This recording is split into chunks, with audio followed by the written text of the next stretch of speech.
Este Nadal, o Goberno de España agasallounos cunha reforma de lei que nos retrotrae en dereitos sexuais e reproductivos aos anos 80. No 2010 conseguíranse avances na legislación sobre o aborto. Tamén fora a promesa electoral do partido do goberno nese momento. Isto nos pode levar a concluir que cando os gobernos perden legitimidade polas súas actuacións lembranse de nós, das mulleres, e nos ven en forma de papeleta electoral. Non ven os nosos corpos nin os nosos dereitos. Tras séculos de invisibilidade, séculos de loita, relegadas ao privado, a parir, a coidar e a calar, chegan de novo os séculos escuros e quérennos de novo así, sumisas, parindo, coidando e calando. Para que se nos vexa e se nos escoite, hoxe temos en Galiza no Cero, esa outra televisión, un elenco exclusivamente feminino e feminista. Hoxe temos, por fin, un debate lilá, desde abaixo e á esquerda. Valoramos a posibilidade de incluir unha cota masculina, xa que temos compañeiros que se sinten tamén agredidos polas políticas patriarcais. Pero o retorno ao pasado é tan enorme que a nosa reflexión pasa por repensar a necesidade de espazos non mixtos onde reforzarnos e defendernos. Vos, compañeiros, tedes que estar tamén con nós, pero desde vos. Comezamos, pois, este debate presentando as convidadas que temos hoxe aquí. Están, por unha banda, Comba Campoy, que é feminista, integrante da Rede Feminista Galega e traballadora do ámbito da cultura e dos medios de comunicación. Boa tarde, Comba. Temos aquí a Cristina Moreira, que traballa pola igualdade na Igrexa Católica. Ela forma parte de Mulleres Cristiás Galegas e escribe na revista Irimia. Boas tardes, Cristina. Temos a Lina Bonacho Paniagua, que é xinecóloga do COUF de Orillamar, o COUF que está xestionado polo Concello da Coruña e polo Sergas. Boa tarde. Hola, boas tardes. E a Yolanda Ferreiro, que é abogada e membra de Esculca. Boa tarde. Para empezar, me gustaría que fixéramos, ou fixérades, máis ben, unha rolda sobre a vosa visión deste último ataque, quizáis o máis grave, tamén a nivel simbólico, que ten esta nova proposta de reforma de lei do aborto. Aí igual me podes correxir un pouco se ti tes máis claro, Yolanda, de que se trata este documento que quixeron presentar en ministros aí no Nadal.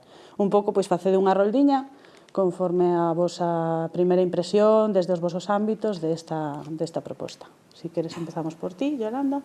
Moi ben. Bueno, para min creo que o importante, efectivamente, aparte de todas as cousas que dicías na introducción, vense xa polo traballo que desenrolo como abogada. Así que penso que sería bo, de cara a iniciar o debate, comentar o que sería a reforma e no momento, desde un punto de vista legal, no que poderíamos estar a día de hoxe.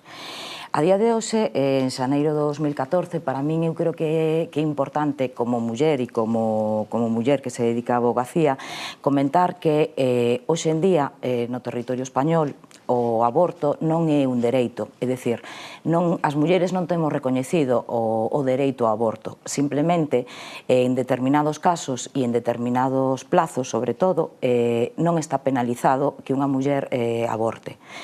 Dito isto, alén de que poderamos explicar un pouco máis, pois os plazos que hai, que van en función das semanas que leve o embarazo para poder acceder ao aborto e os 3 supostos que hai, logo da modificación que hubo fai un par de anos no sentido de ampliar a posibilidade de que máis mulleres poderan acceder ao aborto, sobre todo de como poderían acceder a ese aborto. Pero penso que ten que quedar claro que hoxe en día non existe o dereito ao aborto recoñecido para as mulleres. E penso que é importante porque para min como muller o ataque como muller e como muller que se dedica, como digo, á abogacía, aparte de que se deixe ben claro que non existe ese dereito ao aborto e, polo tanto, o aborto libre e gratuito, esta reforma vos preguntaba antes de comenzar o debate se algunha de vos tuvera acceso ao texto, porque si é certo que levamos escoitando, pois máis ou menos no tempo dun mes, falar desa reforma tan anunciada, nos amenazan continuamente no que vai a salir esa reforma, pero eu non conseguen encontrar nin o proxecto do anteproxecto do proxecto da reforma. É dicir, si foi, hasta o que eu sei no principio, foi cando se presentaron as eleccións, o PP o levaba no seu programa electoral, a reforma da lei do aborto, sobre todo, por decirlo así dunha forma rápida, respecto a aquilo que eles parecía que era un abuso, que era que as menores de edad poideran acceder ao aborto sin contar coa autorización dos pais ou dos tutores, e querían arranxar eso, porque si é certo que no tema do aborto, como noutros temas que nos atanxen as mulleres, sempre lle gusta por parte do poder, neste caso do goberno, lles gusta, como non damos alcanzado a maioría de edad, lles gusta dicirnos que podemos facer e como podemos facer. Entón, ese proxecto a día de hoxe non existe. Esa tan amenazada reforma do lei do aborto non existe como un texto no que poidábamos, por exemplo, debatir sobre el. Din algúns, e supoño que estarán no certo, que levamos máis de 2 anos e algo que era tan importante non o acometeron durante estes 2 anos. Seguramente antes de que vayan as eleccións europeas, que van a ser antes do verán, tampouco vai a entrar a reforma do aborto, con lo cual estaríamos a 3 anos despois da legislatura. Pero independentemente desto, e collendo co que comezaba de que hoxe en día non existe ese dereito ao aborto libre e gratuito como debe de ser o aborto, para min, despois de ter escoitado todo o que se ven escoitado durante este mes sobre a reforma, sí que creo que é importante non utilizar os mesmos argumentos que utilizan eles para justificar a reforma. É dicir, se nunca dimos conseguido ata agora que existira o dereito ao aborto e que ese aborto fose libre e gratuito, non debemos de embarcarnos, desde o meu punto de vista como muller, en contraargumentar a reforma utilizando os argumentos deles, é dicir, meternos, por exemplo, en discusións de si, por exemplo, a despenalización polo suposto de malformacións no feto, si, por exemplo, os nascituros ten dereito ou non, si os dereitos do nascituro son superiores aos dereitos da muller. Para min, o punto final da nosa loita como mulleres ten que ser que o aborto sexa un dereito noso, que sexa un aborto libre e gratuito. E para eso non vou a ceder ningún ápice en entrar en contraargumentar argumentos que agora nos traen eles con esta reforma. E é interesante saber que sempre acontece, igual que pasaba, por exemplo, e por eso para min está o millor o erro no que poderíamos caer, por exemplo, ca reforma da Lei de Seguridade Ciudadá. Durante un mes, mes e medio, nos están amenazando de que se vai a modificar a Lei de Seguridade Ciudadá e entonces salen as noticias de que se van a poñer multas, por exemplo, a manifestacións que non estén convocadas legalmente, os scratches e demais.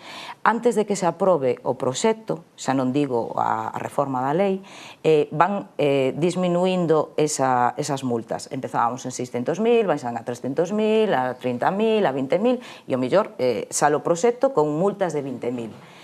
Houbo medios de comunicación, incluso voces dos que se chaman de esquerdas, dicindo é unha victoria por parte da xente de esquerdas que protestando conseguimos a rebaixa. Non, o que é un fracaso. Antes non tiñamos multas e agora temos unhas multas de 20.000. Pois co tema do aborto pode acontecer o mismo. Nos ameazan con que vai haber unha reforma que nos vai a poñer moito antes do ano 85, que foi cando por primeira vez o Estado español acomete a reforma para despenalizar, e é importante saber que é despenalizar, é dicir, hasta ese momento a muller e os profesionais médicos que axudaban a muller a abortar podían estar incurrindo nun delito e se despenalizan eses supostos. Si entramos en contraargumentar utilizando os argumentos deles, o que nos pode acontecer é que efectivamente non voltemos á situación anterior ao ano 85, que eu persoalmente pode ser que sea inocente, pero creo que socialmente é imposible que se volva a dar esa situación, porque si efectivamente que a lei pode ser tremendamente reaccionaria, pero eso non vai a supoñer de facto que a sociedade, porque salga a norma, se reconvirta en reaccionaria, pero sí que podemos perder parte do que xa tiñamos en datas en enero de 2014. O millor non perder algún dos supostos, pero sobre todo que algún deses supostos supoña máis dificultade o acceso por parte das mulleres. E simplemente, bueno, para rematar, porque creo que me estendí un pouco demais en esta primeira parte, para min a reforma esta da lei do aborto o que vai a supoñer non vai a supoñer nin que deixemos de abortar, as mulleres vamos a seguir abortando, as que queiran van a seguir facendo, non vai a supoñer tampouco que disminúan, polo tanto, nin os abortos, nin van a disminuir tampouco os embarazos non desesados polas mulleres, van a seguir acontecendo, modificando a lei do aborto non se afecta a esta segunda pata, simplemente que para moitas mulleres ou para a inmensa maioría das mulleres, e iso veremos no segundo punto que decía Roci, para moitas mulleres vai a ser casi imposible acceder ao aborto. Vai a ser simplemente unha cuestión de cartos. Para aquelas mulleres que socialmente e, sobre todo, económicamente non poidan custear ou ben unha clínica privada ou ben non poidan ir a Portugal ou a Francia, non van a poder abortar. Pero as mulleres en España vamos a seguir abortando, sexa con esta norma ou con outra. Entón, bueno, pois simplemente plantexar, quería deixar, aínda que me estendín, creo que demais, unha que non existe o dereito ao aborto hoxe en día e a contrarreforma, para min é necesario atacala non cos argumentos dela, sino cos argumentos que xa tiñamos antes de que nos anunciaran esta reforma, que a día de hoxe ainda non conseguimos que o dereito ao aborto exista no Estado español. Moitas gracias.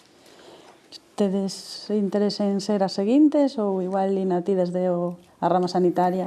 Bueno, desde como co proxecto que vai salir, é verdad que non podemos consultalo, pero é unha amenaza grande ao dereito a decidir, que para mí é o máis importante, porque o feito de non poder decidir o que queres facer en este ámbito que é tan importante para a muller, para mí é o grave. E de aí xa van salendo unha serie de problemas e de consecuencias que despois van a ser as que poden afectar a muller, porque va a ter uns recursos moi mermados, va a buscarse a vida e va a buscar su posibilidade de abortar, pero nas condiciones de clandestinidade que todos sabemos o que requiere para a saúde. E despois para os profesionais é unha situación moi difícil. Xa vivimos outras situacións en las cuales te vas moviendo e vas buscando unha serie de recursos para facilitar a posibilidade de abortar, pero sempre estás un pouco no terreno límite da legalidade. Entón é moi preocupante se este proxecto sale, estou de acordo contigo, no sentido de que non temos que ceder terreno. Non podemos entrar a conseguir que agora, si dicen que o feito da malformación ten que ser de unha gravedade X, non contentarnos con que sea un pouco menos grave, non. Ten que estar as cousas como están agora, están moi ben. Comba, Pois, nada, verdadeiramente a reflexión que propuña Yolanda parece moi interesante. A min tamén me parece que todo este anteproxecto presentado así con as portas do Nadal, non, como un pouco ao despiste, non, intentando collernos pois pouco preparadas, pois sí que probablemente non era máis que un globo sonda, non, do ministro Gallardón por impulsar pois dentro do seu propio partido tamén as reaccións e dentro da propia sociedade, e por outra parte penso que tamén por contentar a certos sectores máis reaccionarios da dereita española, aliados históricamente coa Igrexa, pois telos contento porque seguramente estaban dicindo isto está tardando, como ben dixeches.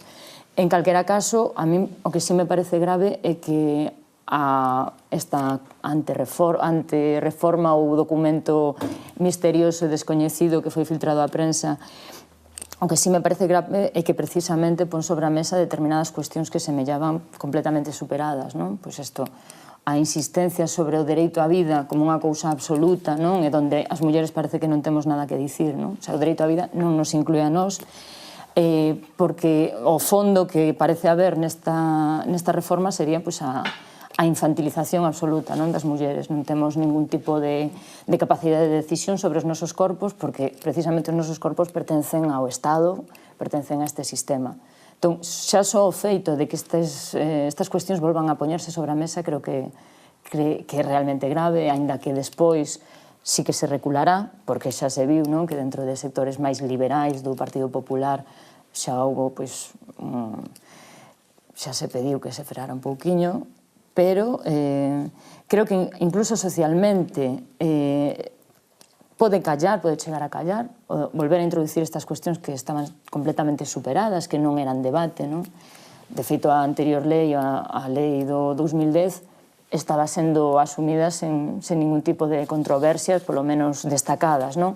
Agás, pois, estes sectores máis reaccionarios que teñen os seus aparatos en determinados medios de comunicación, non? Que lles sirven de altofalantes e que insistentemente seguen con as fotos de fetos, cousas dese estilo, non? Que son como moi sorprendentes, non? Que a estas alturas se argumente desta maneira, non?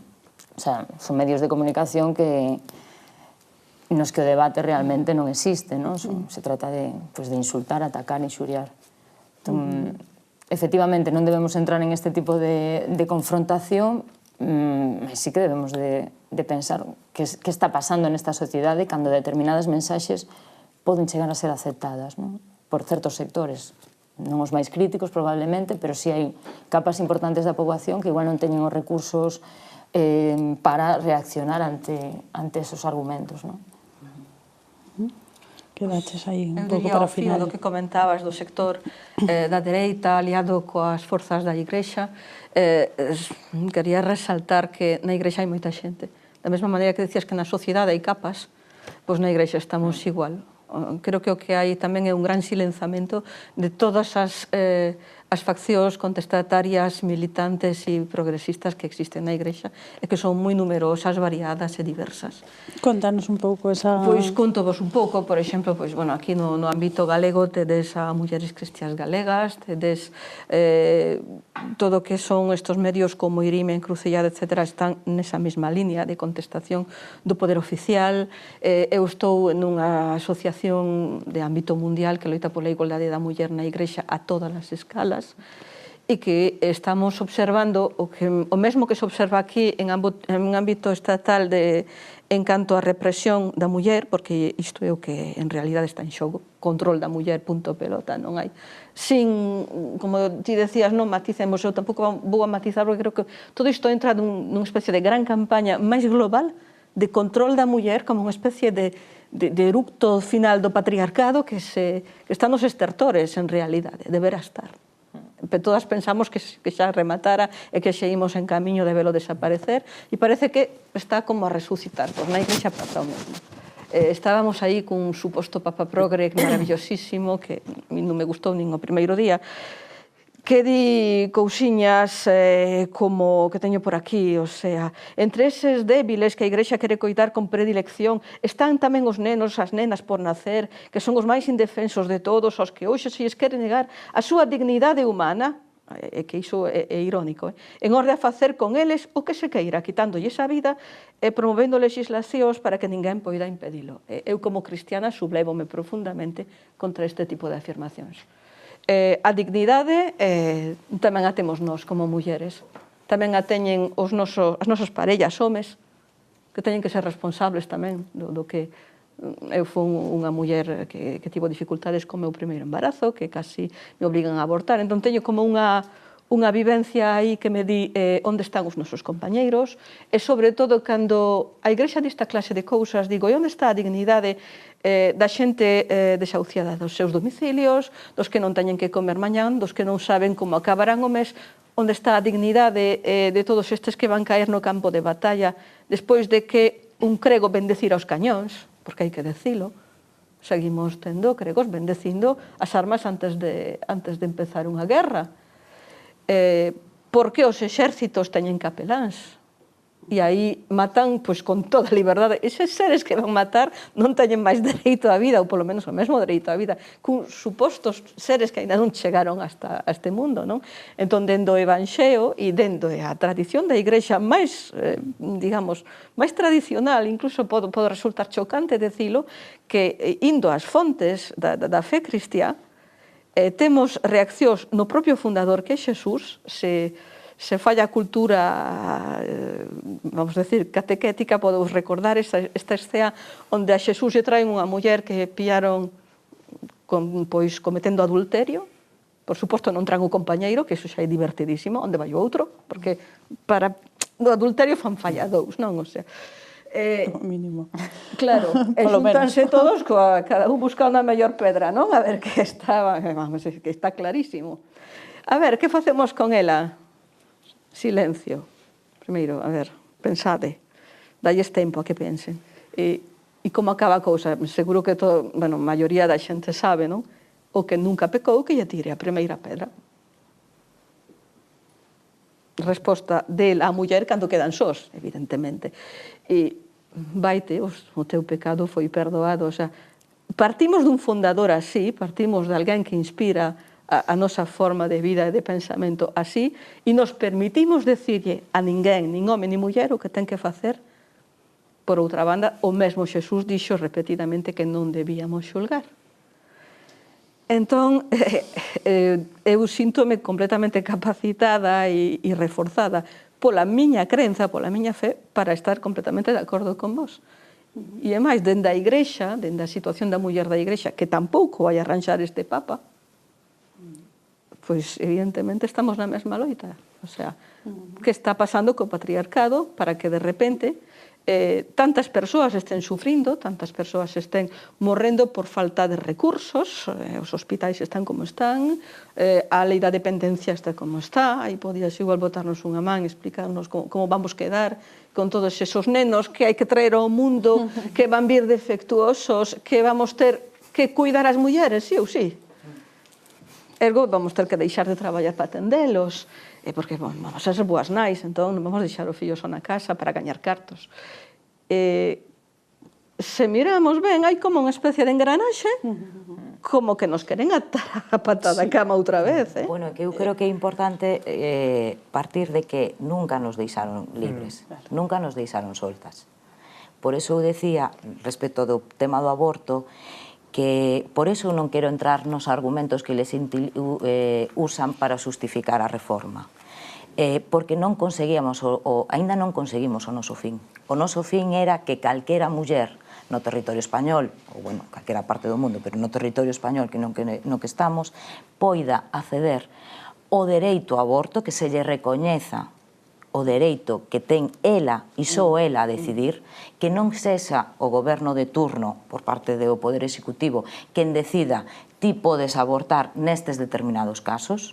Efectivamente, o millor podíamos logo falar de, pois, o millor, pois, un tema de plazos, e aquí terían que entrar, bueno, pois, xente con unha opinión máis fundamentada que a miña, desde o punto de vista médico, pois, hasta que semana se podría abortar ou non. Pero é que aínda non conseguimos iso. E como aínda non conseguimos iso, se agora volvemos a loitar e a perder forza no tema de defender o suposto de rapaces ou rapazas que nazan con malformacións, estamos perdendo o que era o noso objetivo. E no 2014 aínda non o conseguíramos. Hai que recordar que a día de hoxe no territorio español hai determinadas comunidades autónomas que non permiten o aborto.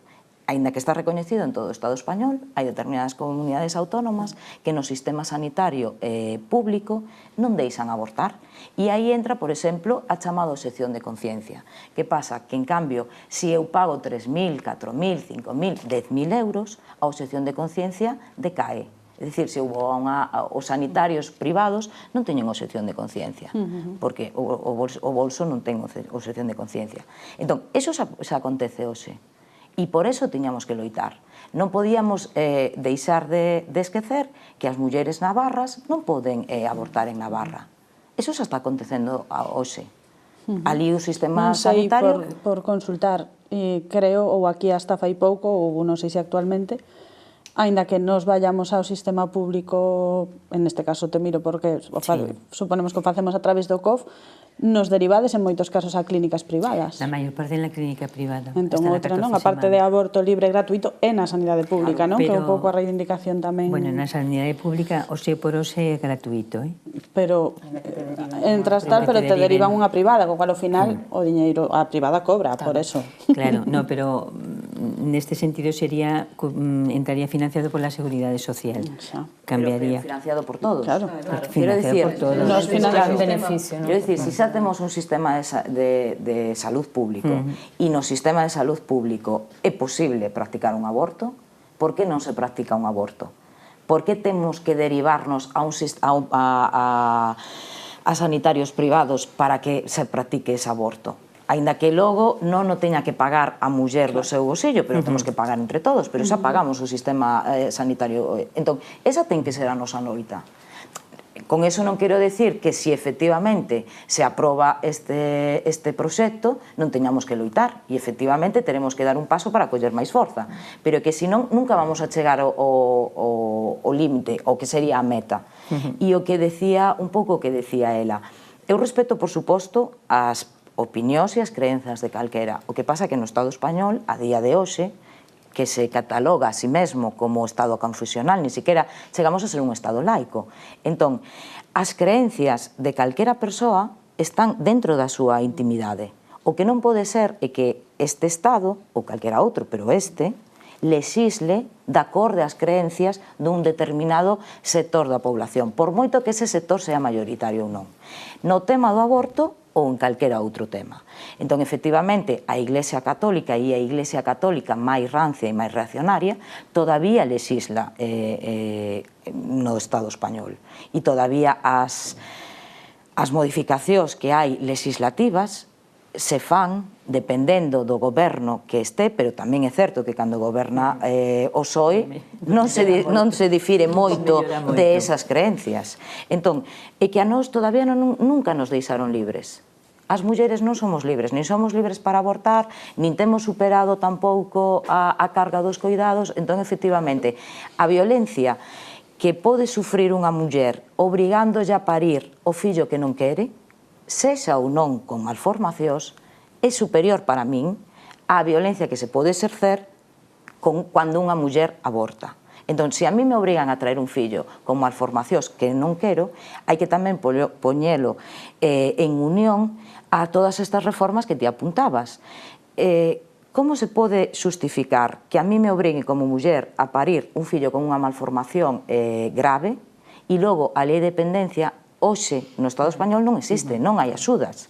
Entón vemos programas que están agora salindo cada vez, salen máis programas, como onte á noite que vía eu en Telecinco, non que unha nai salía con 3 fillos, un deles con unha parálisis cerebral moi grave, pedindo cartos. Entón, eses son os nenos que queren que traiamos, despois non vai haber cartos, despois ainda estamos agora encima co tema do copago da sanidade pública, entón vou a ter que pagar as medicinas dese neno malformado que me obrigou o Estado a parir, despois non vou a ter axudas cas becas, porque a educación tamén está sufrindo recortes, e, polo tanto, o que distí, eu como nai terei que ser quen cuide, pero nunca deixei de cuidalos. Quero dicir, todavía as mulleres non deixamos de coidar nin os nenos, nin os maiores, nin... É unha situación que todavía se dá. Era un pouco a idea, xa estades vos pasando esa segunda etapa de análise que vos plantexaba tal, era interesante que pasáramos a ese punto, non? Xa valoramos un pouco isto da lei, como todas as outros ataques previos que se veñen producindo durante estes anos nos están afectando e son unhas políticas, como ti decías, que levan como un engranaxe que xa esta última lei é como, digamos, me encantou ese gran eructo do patriarcado. Entón, si estaba ben que fixésemos un pouco ese balance de como estamos en tema sanitario, educativo e tal, para ir sumando e ir vendo como, que comentaba unha introducción, como, bueno, hai ou non, ou como vedes vos, esa intención clara de que fomos das primeiras en abandonar con esta crise o mercado de traballo o regulado, polo menos, non? Ou xa antes da crise xa estábamos máis fora do mercado regulado, e vego que pretenden que sexamos as últimas ou non nos incorporemos xa directamente de novo ao mercado se algunha vez se recupera o mercado de traballo para que nos quedamos na casa e suplamos todas estas... Entón, bueno, un pouco como coñecedoras desta situación, se podedes nomear e contar algunhas das medidas deste tipo, como o que pasou coa lei de dependencia. Lina nos pode contar un pouco tamén a raíz da Consellería os ataques que sufriu o COF, en este caso da Coruña, pero como símbolo un pouco todo como a sanidade na Galiza se veu como a saúde das mulleres se ve moi amenazada por decisións. Bueno, de entrada, eu penso que a involución que está habendo en todos os ámbitos da sociedade, un exemplo é os tipos de programas que están saindo, lembras ou te remontas a tempos do Franco, de Cáritas, de pedir subvención, eso é tremendo, non? Pero, ademais, creo que reforzar todavía máis volver ao papel tradicional da muller, eso está clarísimo. De feito, eu vexo mulleres novas que ante a expectativas malas de traballo optan pola maternidade porque en principio pode ser un proxecto vital para elas e de paso xa aproveitan para ser madres. Entón, están deixando tamén moito desde mi punto de vista. Se apartan un pouco do que sería a pelea de estar no mercado laboral para centrarse un pouco na maternidade, que é moi respetable e non vou en contra dela. Eso por un lado. Despois, con respecto a meu parcela de anticoncepción, sempre estuvo abandonada. En Galicia, no Estado, empezou, resumo un pouco a historia da planificación familiar. Nos anos 80 hubo un bon empuje para poner en marcha a posibilidade da anticoncepción e o acceso á anticoncepción. Hubo unha serie de centros que se fundaron naquel momento, unos tenían unha dependencia municipal, outros eran do antigo Insalud. Todo eso foi sobrevivindo e según unas comunidades os centros desapareceron, outros foron cambiando a dependencia, non? En Galicia sempre hubo centros de planificación familiar en todas as cidades galegas. Fundamentalmente todos eran de dependencia dos Sergas en este caso, pero de alguna maneira os deixaron ir funcionando a su libre albedrío, unos mellor, outros peor, pero nunca hubo un interés claro de poner en marcha ou de optar por un proxecto máis ou menos común, non? Agora, na situación que estamos, desde mi punto de vista, é como deixarlos morir. Eso, porque que sepamos, non está claro o que quere facer a Consellería e os Sergas co tema dos centros de planificación familiar. Eso sería en conxunto en Galicia, non? Con respecto a Coruña, hubo dous centros, uno que era únicamente dependente dos Sergas, onde traballo eu, que é dependente do Concello e dos Sergas, non? Como están na campaña de non sustituir xubilacións, xubilouse o xinecólogo do centro do Ventorrillo e non ponen sustituto. Entón, eso ademais é inamovible, están nesa idea que non cambian. Entón, despois dun ano un pouco así de bastantes, sobre todo de improvisacións, de non saber exactamente como iban a ir as cousas, agora a situación que temos é que o Centro Municipal Sergas ten que facerse cargo de toda a área sanitaria de Coruña, o que sería a anticoncepción, o que sería o papel dos xinecólogos. Mantén as outras profesionais, que serían traballadora social, enfermeira e psicóloga. Elas atenderían na súa parcela, no seu ámbito profesional, quero decir, o que é a área sanitaria dos concellos que non corresponden a Coruña, e nos atenderíamos o aspecto ginecolóxico de toda a área sanitaria. Estamos falando de aproximadamente cantas potenciais usuarias eran as que tiña o Ventorrillo, non serán...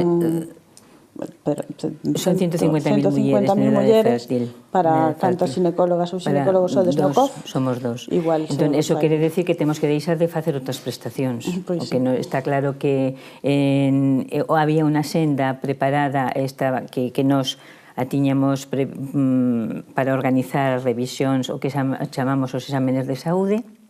Esa axenda se pechou a finais do ano 2012. As mulleres que ten que estar a esa senda están sendo citadas en outra que chaman simbólicamente a senda dinámica, que ten todo de dinámico menos eso. Entón, nesa senda temos que incorporar a atención de anticoncepción de toda a área sanitaria. E as mulleres que están pendientes dese examen de saúde todavía non sabemos onde serán atendidas.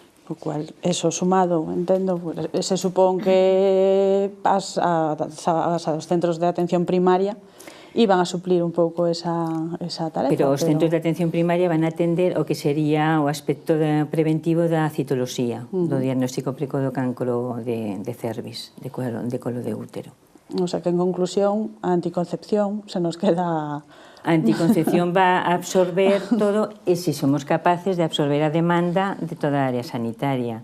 É certo que un ano deteriora moito a imaxe dun centro, porque estas profesionais estiveron traballando igual que estaban traballando anteriormente, pero como se estendeu a idea de que o centro estaba pechado, eu non sei as mulleres, sobre todo da zona rural, que é a zona que máis dificultades pode ter para acceder a determinadas prestacións, pois non sei exactamente onde va. Deduzco que irá a centros privados, consultas privadas, ou non vai a ningún lado.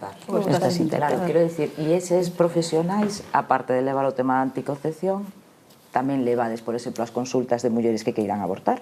Ah, claro. Entón, se eu quero abortar, que teño un período de espera. No.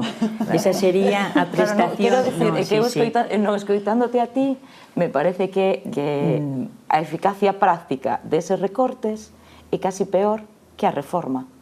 No, porque digo no sentido porque non vou a poder abortar, non chego a tempo, ou chegarei, pero outras mulleres entón que están para outras cousas teñen un período de espera, porque claro, dous ginecólogos para 150.000. Vamos a ver, eu centreime o que sería o tema da anticoncepción. O centro atende a interrupción voluntaria do embarazo e a demanda de interrupción. E as dúas profesionais que son as traballadoras sociais, esas atenden esa demanda.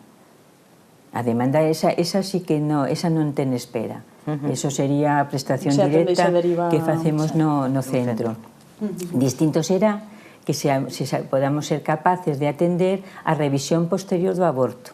Aí entramos nós, como xinecólogos, a ter que facer eso.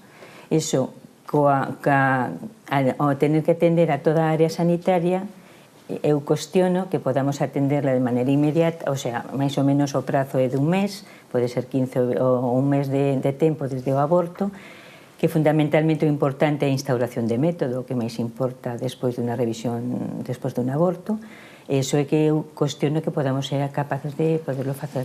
Sí, un pouco en resumo... Pero a atención, esa está asegurada, porque a atención rápida da demanda do aborto, eso está asegurado. Pero bueno, en resumo, esta análise que agora aquí non nos costa...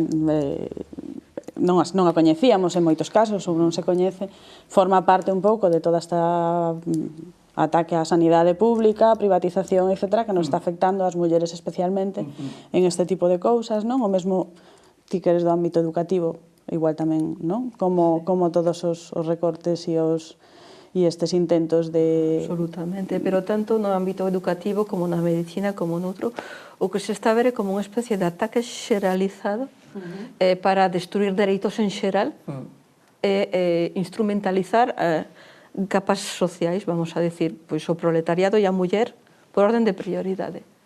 Nos están proletarizando a nós, porque estáse a ver, eu estou pensando na miña filla sentindo de falar, que está atendida tamén, e diste, que lle queda? A partir de agora, que lle queda? O sea, buscarse a vida, gañar cartos que non vai poder porque non hai traballo, soldos como, moi baixos. exactamente, como se vai a costear a súa saúde reproductiva e máis a outra tamén, é todo como unha especie de órdago xigante para desposeer a xente dos seus dereitos máis básicos. A min isto é que me aterra nese sentido, non? Cando falan do dereito á vida dun feto, criatura, a ver, con todos os respetos, non? Porque, en fin, pero a min está me asustando moito máis que vai ser da nosa sociedade en xeral e estáse a ver que as primeiras que vamos a pagar vamos a ser nós, para variar. É que é curiosísimo, porque levamos así milenios en que cada vez que ocorre algo, a primeira que paga é sempre a muller. E sigue a ser nas guerras do terceiro mundo, onde sexa. A primeira represalia sempre é sobre as mulleres. E isto requería un plantexamento de fondo de parte das feministas. Tamén estou moito en contacto con católicas polo dereito a decidir, que traballan moito sobre o tema do patriarcado, e creo que temos moito que facer todas, en todos os campos, non?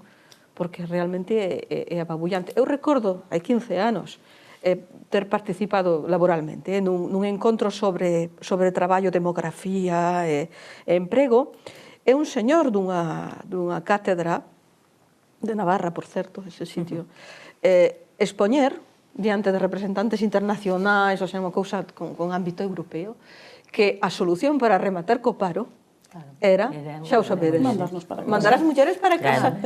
Que non había paro cando as mulleres non traballaban. É que esa é o fondo de todo isto, non? Pero o arrepío que me entrou, dixo, non pode ser, e que ninguén se erguera para decirlle nada, que non houbera resposta, iso foi o peor. Sí. O decir, o aceptado que está iso, o traballo que nos queda cos rapaces novos e as rapazas, coas familias, con todos os ámbitos da vida social, para facer entender que a muller atada ao pé da cama non é a solución. Claro, pero é a solución fácil que se lles ocorre a estos dinosaurios, non? Porque realmente merecen outra... Conforme te escoitaba falar, tamén recordaba unha reflexión que lín hai 2 días casualmente sobre, sabes que a lei francesa do aborto cumpliu hai pouco 30 anos e facían un reconto. Entón decían que obviamente mellorara moitísimo a saúde reproductiva, que non había casi clandestinidade, etc. Pero por outra banda viña a facer viña a ter unha conclusión tremenda para min, era que, a pesar de todos os pesares, o aborto non liberara a muller, porque mesmamente aí o patriarcado volvía a utilizar os anticonceptivos e a maiores o aborto para manter relacións non ben correspondidas, abuso nunha parella que casi está en ruptura, como total está o aborto, un quiqui máis, un quiqui menos, verdad? Que máis dá? E me comentaba a miña filla que é adolescente que realmente hai, en España non tanto, pero que sí que hai que estar moi vigilante cando unha é muller para que non se instrumentalice o sexo e non o utilicen unha vez máis, utilicen esa pretendida liberdade nosa, que o é, non o discuto, pero que se pode incluso volver contra nós. Fagamos o que fagamos, mentras exista ese esquema, non vamos a ter nada que facer. Como se sae desa roda? É a miña pregunta. Que lles vale todo. De todos xeitos, eu creo que estás poñendo un caso extremo. Penso que estamos no outro extremo, que é que realmente se utilice como medida de presión económica o feito de non podermos abortar, ou o feito de non termos acceso a sistemas de anticoncepción, non? Forma parte... Pois é todo un aparato ideolóxico que está en connivencia con un aparato económico. Nun momento de crise no que estamos, pois a saída fácil que se lle socorre aos actuais gobernantes é precarizar, é dicir, que unha metade da poboación desapareza das listas de desemprego, por exemplo, porque se dedican ás tarefas reproductivas que son as que históricamente lles deberían corresponder. E tamén a unha idea de familia fundamentada na figura paterna, que tamén sirve para un pouco paliar as persoas que non temos emprego, pois sempre temos a casa onde retornar. En este momento está servindo un pouco de colchón e está ocultando cifras verdadeiramente dramáticas. Entón, a marxe de que queramos despois o mellor engadir algunha cousa máis que me esquecín deste outro grave ataque temos en mente, sí que era moi interesante que aportásemos posibilidades de reacción por parte das mulleres, por parte dos feminismos, por parte dos movimentos sociais, un pouco a todos estes ataques que máis ou menos vimos que estaban aquí xuntos, non? Un pouco onde queda a nosa forza como mulleres e como feministas para enfrontarnos a isto. Aí tamén pode ser interesante o tema de que labor fan os medios para na nosa contra e que poderíamos facernos con eles ao noso favor. Bueno, un pouco un análise dese tipo, xa que fixeches ese resumo, igual queres empezar con algunha idea. Puf, a min a única palabra que se me ocorre é desobediencia, non? O único espazo tamén posible de reacción son as rúas. Tamén penso que non deberíamos ser só as mulleres as que protestáramos ou as que nos opuxéramos a esta lei, e que esta pelexa debería enlazar con todas as outras que están aí, non? É dicir, que igual estamos pecando un pouco de esfarelamento de diferentes batallas cando estamos todas na mesma loita, non? Entón, o curioso que eu pensaba tamén, non? Falábamos antes da obxección de conciencia, non? Que a antigua lei admitía, e nesta lei non só non admite a obxección de conciencia daquelas médicas que sí que irán abortar, senón que son precisamente as únicas que están castigadas, non? Penadas por lei. Entón, iso tamén é curioso, non? Como non se nos pena as mulleres por decidir abortar, porque precisamente dentro desa infantilización na que se nos reduce, pois, pobriñas, somos vítimas de nuestra burremia, pero si as profesionais da saúde sí que se lles pode penar. Entón, tamén me gustaría saber, hai un pouco exerzo de moderador, con Roci, cal é o estado de opinión por parte dos traballadores da saúde, se hai un colectivo que sí que estaría disposto a obxectar a esta nova lei se se chega a aprobar. Desde o punto de vista colectivo en xeral, escoitas opinións pero individuais, non como colectivo unido na loita. As asociacións que máis se mobilizan en isto e que a veces se conta con elas a la hora por exemplo, de facer a lei, hai unha asociación de clínicas que traballan no tema do aborto e son as que poden estar un pouco máis organizadas. Son escoitadas, ou eran escoitadas, agora creo que non o son. Entón, esos son os que máis, porque é verdade que como son os que levan o peso específico dos abortos, pois o tema legal lles preocupa e moito, non?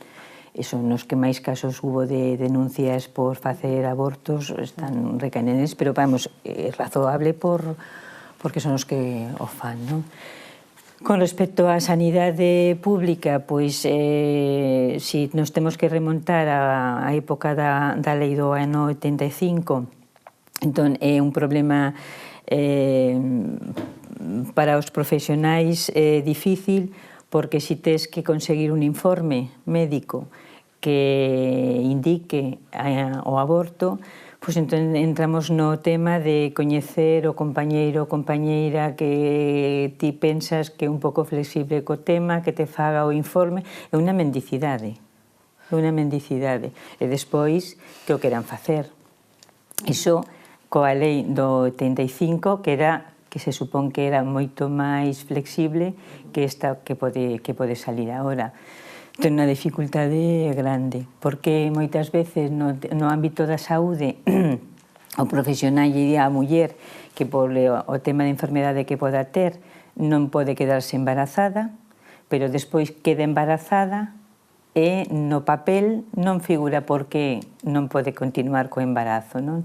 Entón estamos nunha situación francamente incómoda porque ti vives coa muller, a angustia que ten, e te pide respostas e non tes respostas. Entón, o tema xurídico tamén é moi difícil para nós.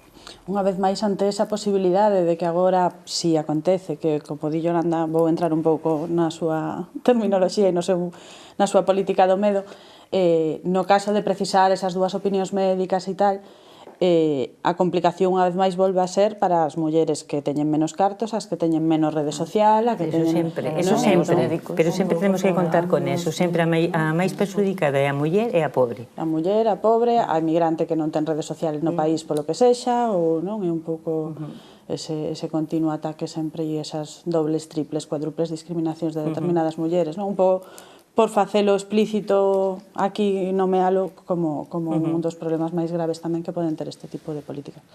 Ante o que decía Comba un pouco do tema que as mulleres non están penadas agora por abortar porque somos menores, porque estamos tolas, tal. Quería preguntarte eu, realmente se retirou esa parte de que non vamos a cadea se abortamos en situación de delito, pero o delito sigue existindo, non? Se non me equivoco. A ver, na situación actual o que se despenalizan son determinados supostos, nos cales o aborto, digamos que non é delito nin para a muller, nin para o médico, para o profesional sanitario que axuda no aborto. Entón, por eso vos decía que non é que sexa un dereito ou un aborto libre e gratuito, simplemente que si se dan esos requisitos, si hai ese, digamos, se cumplen esos parámetros, pois o aborto, bueno, pois... Neste caso serían os plazos, non? Os plazos e, bueno, pois no caso de que o embarazo veña debido dunha violación, supoña un grave perxuicio para a muller ou grave perxuicio, bueno, para o feto. Pero agora non, con a lei actual non. E aparte tanto os supostos e máis os plazos. O sea, os plazos agora que sí que non recordo son as semanas. Pero bueno, agora mismo entraríamos en un tema de plazos e supostos. Cando antes estábamos nunha de plazos, agora que se propón unha de supostos e plazos. Agora estamos nunha de plazos. Claro, e agora nos enfrontaríamos a unha de supostos e plazos. Empezamos primeira con unha de supostos no 85 e logo pasamos a de plazos e agora volveríamos... Unha de supostos. Bueno, de supostos... Plazos. Moi poucos supostos. Son moi poucos supostos que a pregunta é un pouco cales son esas penalizacións e bueno, e destacar ese tema de que agora me chama, non? Estábamos falando, o personal sanitario ten que asinar, no caso de que sexa polo caso de unha violación, ten que asinar un xuizo final, eso, somos menores de idade, somos tolas, temos que denunciar, non somos ni siquiera merecedoras de castigo. Ni siquiera. Claro, quero dicir, como non podemos decidir, porque non alcanzamos a maioría de idade para decidir sobre o noso corpo, pobres, porque o peor que temos é a nosa condición de muller, entón, como non damos superado a condición de muller, pois entón non somos ni merecedoras de castigo. E algo parecido que pode acontecer tamén con toda a regulación da violencia de xénero, e que eu son excesivamente pesada con ese término, que é a inimputabilidade da muller. É dicir, eu quero tamén que me fagan merecedora de castigo. Non quero que me privilexen respecto do home, porque eses privilexios sempre teñen un precio, nunca son gratuitos. E eu estou cansada de que vayan os nenos, os disminuídos, os vellos e as mulleres. Claro, porque as mulleres tamén poden ser disminuídas, tamén poden ser menores, tamén poden ser vellas, pero non, van todos esos e ademais as mulleres. Somos unhas minorías. Entón, eu son, claro, nesta reforma, neste proxecto del anteproxecto de la reforma, se fala de como unha ventaxa que nos vende Gallardón é, no, pero tranquilas, mulleres, que contra vos non vai a ir. Penalizaremos os sanitarios que vos axudan, os profesionais que vos axuden. Entón, eso non é gratuito. O sea, esa limosna que nos dan non é gratuita, porque, efectivamente, o que decía eu ao principio, nin merecedoras de castigo somos. E despois, respecto ao que decías ti, no caso de que volvamos aos supostos e de conseguir que non só sexa o Estado que decide cando podo abortar, en determinados supostos vai a ter que ser un xuez que non autorice. E está ben isto tamén porque tamén nos leva a unilo con outra reforma que houve, que foi a lei de tasas. Porque eu escoitei a outros, por exemplo, profesionais do dereito que din e ese procedimento, os que traballamos nos tempos judiciais sabemos que os tempos judiciais respecto aos tempos reais difieren anos. É dicir, unha muller, se precisa ter abortado antes da semana 14, se necesita a autorización dun xuez, non a vai a conseguir. tal como funcionan agora os xuzgados, tal como están agora de invadidos de traballo, non sabemos si, pero bueno, isto vai acontecer neste Estado, hai reformas de leis que supoñen logo por contrapartida unha reforma no todo o esquema procesal que non se fai, e, polo tanto, se van a crear xuzgados específicos para tratar o tema de autorización das mulleres a abortar ou non? Se non se van a crear, van a caer entón nos xuzgados de primeira instancia. Entón eu leía estes días a raíz de preparar, bueno, de vir aquí ao debate, o comentario dunha abogada que o mellor era demasiado en clave irónico, pero tiña razón e poñía os prazos. O sea, os prazos nunca se cumpren na Administración de Xusticia, somente se cumpren para os abogados. Se falan de prazos de 24 ou 48 horas, pero ningún xuez tarda menos dunha semana, simplemente porque non hai nin os medios persoais nin os medios materiais. Entón, e unido que comentaba ao principio, vai a ser un suposto que este excluído da lei de tasas ou non? Porque se falamos que, o que decíamos, as mulleres que teñan cartos van a seguir abortando. Entón, as mulleres que non teñen cartos para ir á sanidade privada van a ter que pagar tasas para acudir á tutela xudicial? Van a ter que pagar abogado e procurador para atender a ese procedimento? Non lles vai a dar tempo a resolver o xuzgado? Logo, o fiscal, supostamente, a quen vai a defender? A ese nascituros que todavía non naceu, con o cual non ten personalidade, ou vai a defender a muller, pero a muller non é menor de edad, con o cual non debería de ser defendida polo Ministerio Fiscal, ou vai a defender o Estado, ou a quen vai a defender? Entón, bueno, creo que ao mellor estou con demasiados términos xurídicos, pero vai a ser unha auténtica aberración se non se modifica e non se aclaran todas esas cousas nese determinado caso de necesitar a autorización do xuez para que unha muller poida abortar. Que xa sería o que nos faltaba. Xa, sería engadir unha traba máis. Cando na lei do 85, que era uno de los supostos a violación, antes das 12 semanas de gestación, non facía falta o tema do xuiz. Con levar unha denuncia da violación xa era suficiente. Non sei agora si, como non están facilitadores, pois non sei. Claro, como non hai datos, efectivamente, que inventarán. O tema será suficiente ca denuncia? Tendrá que haber seguido un procedimento contra o presunto agresor? En calquera caso, esta indefinición deste documento que lanzaron, este órdago que se lanzou aquí, Alberto, a min, hoxe, despois de escoitarte... Alberto, que non me estaba saindo o primeiro apelido, era como... O noso amigo Gallardón. Bueno, eu hoxe, despois de escoitar esta reflexión aí desde o punto de vista xurídico, estou esperanzada. Outra vez, xa no seu momento pensaba que non iban a lanzar, a atreverse a facelo.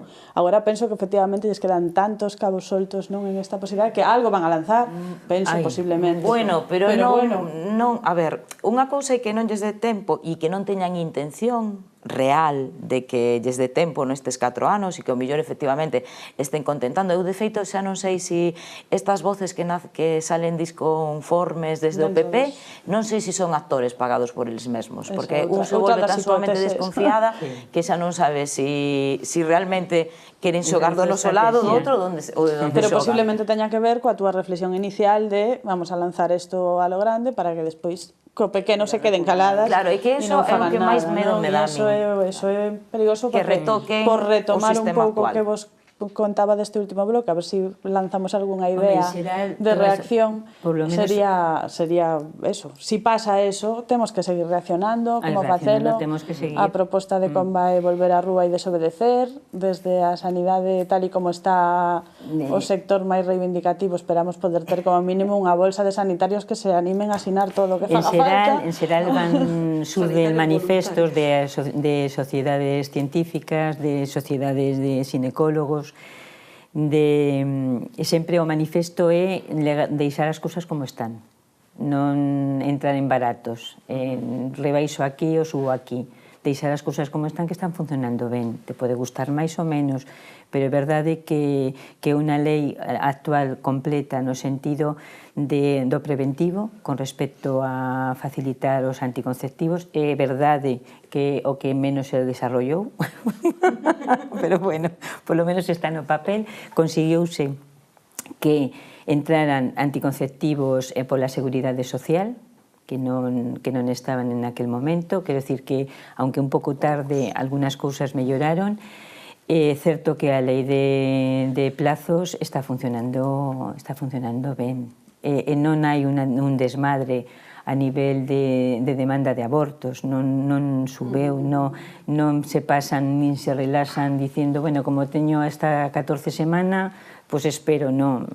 O feito casi o 90% antes das 12 semanas dentro do plazo das 8 semanas. Quero dicir que estamos nunha situación estable e razonable. Que ese argumento que se utiliza a veces desde algúns sectores, que as mulleres non se facilicen abortar e que un método anticonceptivo máis. Que un método anticonceptivo é tremendamente cruel e outra descoñece a realidade dunha muller que ten que decidir. Tergiversan a realidade, que é o máis grave. Quero dicir, a decisión de abortar é unha decisión tremendamente difícil e complicada para unha muller como para coller a lixeira e ainda encima poñerlle todas estas atrancas. Eu sí que me gustaba recuperar e que me deixou así bastante perplexa, o comentábamos antes no descanso. Cando ti falabas e ao mellor tamén de estrategias, eu creo que temos que incidir no tema da educación. Cando falabas ti, hai moitas mulleres novas que agora, pola situación laboral, ven como unha saída a maternidade. Con todos os respetos, por suposto, para a maternidade, que tamén é outro dos argumentos que din en contra das proabortistas, que non queremos nenos. Por suposto que non é iso, ni moito menos. Pero sí que me deixou un pouco con moito medo. O sea, que a muller no 2014, e eu vexo, por exemplo, no exercicio da profesión, lo comentaba no tema da violencia de xénero, eu me parece que efectivamente temos feito algo mal. O mellor as de outra xeración respecto a rapazas de 20 anos, creo que temos algo feito mal. Non sei se é que lles mostramos que estaba todo feito, cando en realidade non estaba todo feito, pero hai respostas por parte delas que son tremendamente... a mí me dan medo. O sea, que unha muller nova a día de hoxe teña como saída o ser nai, bueno, porque así xa agora, como non teño traballo, pois teño fillos porque é unha oportunidade para telos, e non me preocupa, por exemplo, o que comentábamos de que a independencia nosa económica non foi da man dos servicios públicos, de que nos podían axudar, de liberarnos da carga que decías ti que o traballo no fogar. Bueno, agora como ti fixeches de moderadora, agora me vou pasar á mesa tamén. Digo eu, eso non... Digo, por non ter esa mala costumbre de botarnos a culpa, unha vez máis, será culpa nosa que agora rapazas novas, será culpa desta educación máis ben que o que pretende que volvamos a casa, que a crise como é, entón só pode traballar un dos membros, entón pois me vou quedar, eu casi me preño, e ti vas a traballar o meu e me traes o salario a casa e eu xa cuido, cociño, digo por non seguir botándonos culpas a nos dese cambio un pouco de... Pero igual pensábamos que a sociedade había cambiado e non cambiou. Eu para mí non cambiou, foi o esquema familiar, o que acabas de comentar precisamente é a caricatura ben feita e guapa da familia como ten que ser. Estamos no inconsciente colectivo do pai e a nai e o papel da muller por excelencia e por defecto, maternidade, como se non houbera outras opcións de familia, de realización persoal e demais. Ves como sigue vixente o esquema e como levamos metido no ADN de alguna maneira, e iso é o grave. E aí hai un traballo non só de educación, sino de información. Bueno, facía este esquema botándolle a culpa a que o sistema quere eso de min. Claro, pero ves como en realidad estamos sentindo todas, esa presión do sistema, porque nós seamos simples receptáculos de algo ao servicio de... O sea, o mesmo da Igrexa que no resto da sociedade. Estás falando de nós, incluso na medicina, eu leo moitas veces artigos onde isto ten a ver un pouco con esa imaxen da muller, non? Que eu rexeito. Lía onte que as mulleres non temos por que aceptar a posición, vou escandalizar os que están aí detrás, de pernas abertas para o recoñecemento xinecólogo. Parece ser que unhos xinecólogos ingleses teñen unha forma de exploración coa muller tumbada de lado, onde se respeta a súa intimidade, onde a muller non se sinto humillada, etcétera, etcétera. O sea, que toda unha serie de esquemas sobre o corpo da muller tamén. Non só a muller como persoa que quere desfacerse de todas as tutelas, e non vamos a esperar a que nos deixen, a que nos autoricen, nin a que as leis nos deixen, senón que nos vamos a empezar. Eu creo que na base temos que movernos como sexa, e en todas as escalas, sendo moi creativas, inventivas, e non deixarnos comer a cabeza por espellismos. Parece que despois esta lei van a deixar en menos, entón, bueno, pois xa estamos tranquilas. Senón que hai que traballar todo ese tema. Que opinabas ti disto que acabo de contar? E realmente nótalo nas mulleres que van á consulta e iso. Para min é un trauma ir ao xinecólogo, xa te digo. Claro, pero eu creo que iso é cultural. Eu creo que iso é un tema cultural, que se transmite tamén moito de nais a fillas, non? Eu penso que se o profesional ou a profesional é respetuosa, non ten por que ser unha situación violenta. A veces te violentan máis coa palabra que co feito de facer a oposición ginecolóxica das pernas separadas. Penso eu, polo menos na miña práctica, que traballo con un compañero, con Chico, e non hai diferencias a hora de atender un ou outro. Pode haber determinadas mulleres que polo pudor piden que se é muller mellor, e se pode se fai, non? Pero eu creo que hai xestos na sanidade moitos máis violentos que o que é o feito da posición ginecolóxica para facelo. E todo depende como abordes eso, e como todas as cousas na vida. Depende como o fagas, é a forma, non é contenido moitas veces, non? E para mí, volvindo un pouco ao que facíamos e por que podíamos estar así, para mí, sin ser unha gran coñecedora do ambiente da xuventude, eu creo que o rol que se transmiteu, asumimos unha generación de mulleres o tema un pouco de romper co establecido, pero asumimos a doble xornada, que é o que falábamos antes. Entón, o modelo que transmitimos foi manter a atención na casa e co esforzo da doble xornada. Eso non é atractivo para ninguén. Para ninguén. Entón, igual, agora hai que cambiar ese modelo. Hai que transmitir, as mulleres novas ten que saber que non ten que baixar a guarda e que ten que estar alertas, que non está nada feito, e que o pouco que podía estar feito está retrocedendo a un ritmo, pero un ritmo alarmantemente rápido. Se nos comeza a rematar o tempo, entón vamos a facer unha rolda, esta vez sí que rápida, non como a primeira. Ou empezamos por este lado por si queres engadir algo. Entón, eso, un minuto e medio de sí, vamos a facer un pouco propositivo, non? Xa que non entramos moito en como credes que podemos pelexar e resistirnos a isto todo o que le vamos falando esta hora. Así, si empezas aquí, es un minuto. Eu voto pola creatividade, pola imaginación, pola reconciliación da muller consigo mesma e con toda a súa grandeza e coas compañeiras tamén. Porque as mulleres volvamos a ser clan entre nós, respetuosas, agradecidas unhas con outras, sin competir, porque tamén aí hai moito que traballar, e que sexamos capaces de crear novas formas de dar a entender ao mundo que a nosa liberdade é nosa, que non depende do que nos deixen ou nos deixen de facer, e que temos que collela. Eu creo que se realmente pasa unha lei como esta, vamos ter que ser combativas e creativas e solidarias. Yolanda? Bueno, pois o que decides, un pouco o que decides todas, habrá que salir á rúa, habrá que ter cuidado entón de que non saia tamén se aprobe a lei de seguridade cidadá e ainda encima de non poder abortar levemos unha multa tamén por sair a protestar e bueno, habrá que seguir combatindo e loitando, informando e educando, informándonos e educándonos. Pasas palabra? Paso palabra. Sí, pois hai pouco máis que engadir, non? É dicir, está por unha banda a pata da educación, onde tamén xogan os medios de comunicación e cada vez é máis difícil poder ver discursos críticos nos medios de comunicación, porque os que están aí están todos bastante do lado do sistema, non? Está moi ben termos plataformas como pode ser Galiza no Cero, non? Desde as cais transmitir outras formas de pensar e de facer.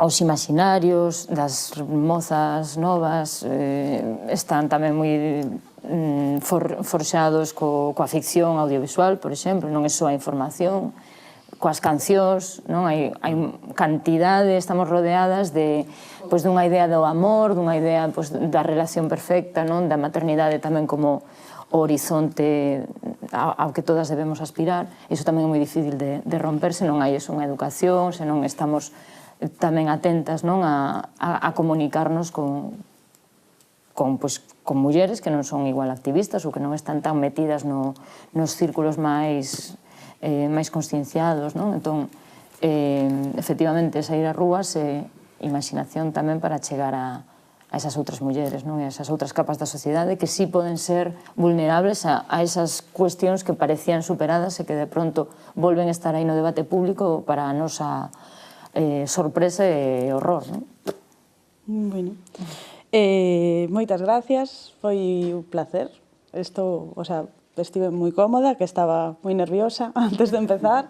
Quero agradecervos especialmente eso, que estedes hoxe aquí. Se me quedou moita parte moi importante do que é a reacción feminista ante todo isto, co cual emplazo vos a vos e a outras compañeiras a que teñamos de novo, si pode ser en Galiza no Cero e en outros entornos, un debate sobre isto, non? Sobre como enfrontarnos a todo isto desde o feminismo. Esta vez igual tamén podemos convidar algún compañeiro que nos quera apoiar. E quería aproveitar un pouco que este debate foi un debate no que houve un pouco de trampa, non? Conseguir que estiverades 4 mulleres, comigo 5, en Galiza no Cero para min era un reto, porque nos está costando incorporar un pouco os discursos feministas e das mulleres nos debates que estamos plantexando que non teñen temática que se considera especificamente de mulleres, como era o caso. Entón, sei que foi un debate un pouco trampa en ese sentido, non? Pero, bueno, queríamos facelo e quero transmitir, aproveitando que con un pouco de sorte tamén imos ter unha audiencia feminina alta, o espero, para pedir que as canles de Galiza no Cero están abertas para que, si hai algunha cuestión pola cual nos está costando especialmente que as mulleres feministas e os feminismos de mulleres ou de compañeiros estén presentes, pois que temos as canles abertas para que aportemos entre todas fórmulas. Se o problema está no formato, se o problema está nos temas, nos estamos devanándonos a cabeza, prometido, estámoslo facendo porque queremos que esta sexa unha outra televisión e que sexa unha outra televisión desde abaixo da esquerda, e sin feminismo eso non ten sentido. Co cual vos convido a que fagades aportacións en ese sentido, non? A que volvades a falar destos temas e a falar de outros, e as que nos vedes, si nos vedes, tamén, a que a través das canles de comunicación que temos establecidas, pois participemos máis, e se temos que modificar formatos, ampliar temas ou o que sexa. Entón, bueno, moitas gracias a todas. Gracias a vos. E hasta o próximo debate.